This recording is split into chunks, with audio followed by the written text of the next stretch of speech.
For Sanjitpaal Singh, a working day in the jungle requires its own special preparation.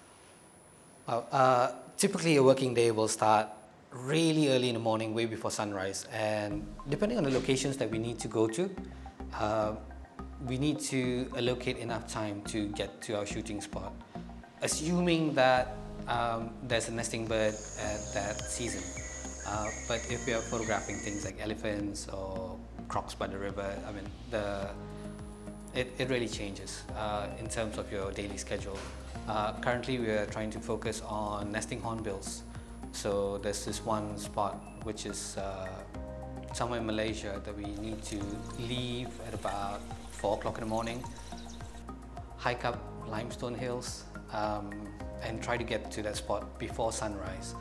The reason we do that is because birds are most active really early in the morning, and we want to get there as quietly as possible and hide within the brushes so that we do not give out our location, so we do not scare this wildlife away. It's very important that we do that because the female hornbill is already in the nest and they have a chick, and if we scare the male off, he might not come back to feed, and so they might starve. So why is it you do what you do? Oh wow, I always wanted to travel. I always wanted to see different kinds of wildlife and their behavior. So I think contributing back to conservation allows me to do this. This allows me to travel and see different things and learn to appreciate new things. Just recently this year I had the pleasure to follow a different NGO that they are working on bats and flying foxes. And goodness, it's so interesting to see these animals up close, and you never think that you'll be able to see one in a city because they usually come out at night. But when you find a roosting site, oh goodness, it's heaven. It's really heaven to see something new. It must take a lot of patience to wait many days for the perfect shot. It is, and I would say that I'm stubborn that way. If I want my shot, I will do whatever it takes to get it. But being in the forest, I do not know. Someone described it in a way that they were watching me for 3 days and I was photographing a oriental pied hornbill nest, and the ground was soggy, it was raining, and every day I'll pick up fallen branches just to build a little platform just for me to stand on, and I stood there for 3 days. But not the entire 3 days, it's like 8 to 12 hours a day for 3 days. And they described as though I was going into a meditative state. And that feeling is something that you can't replace with anything else while you're in the city. So patience, yes, I'm stubborn that way because I just really want my shot and I'll do whatever it takes to get it. Has your life ever been in danger? Yes, this is a very, very dangerous job. It is extremely dangerous. At one location, it requires us to hike up limestone, and if we need to be there before sunrise, which means we need to hike in the dark, and it's really dark in the forest. So we've got headlamps, and which we charge the batteries every night and things like that. And while hiking the certain part of the path, you find that you're being attacked by insects because they're attracted to the light. And I have slipped, saved myself, and only to find out on the way down, it's like if I really went all the way down, I might not be able to survive. That's one. I mean, that's physical threats. Other physical threats could include, once again, elephants, wild boars.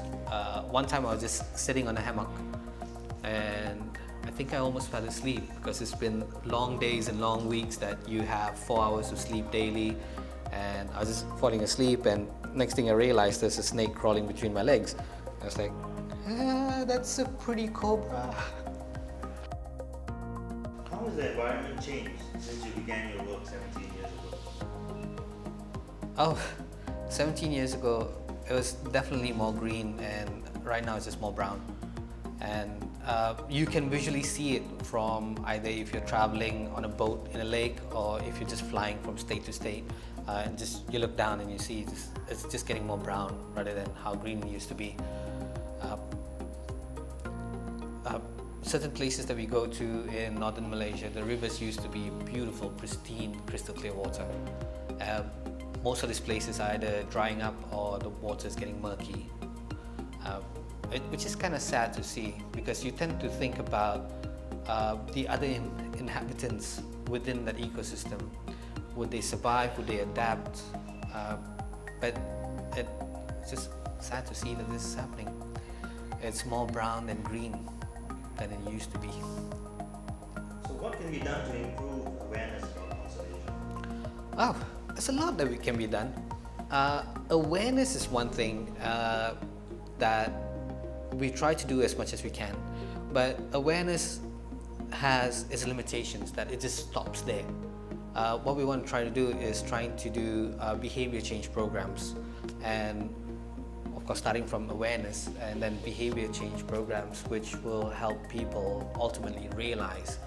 From behavior change we can actually get tangible results, whether a person understands more about the forest or whichever topic that we are touching on that day, and we can always follow up with that person to see how much of knowledge they have gained and how much they have changed their lives towards positive conservation.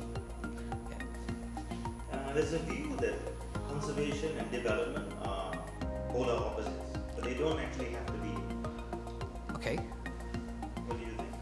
They don't have to be, and realistically, look at this table. This table is made out of wood, and everybody needs a table. Everyone grew up with color pencils and coloring books, but if they can find a way to work together without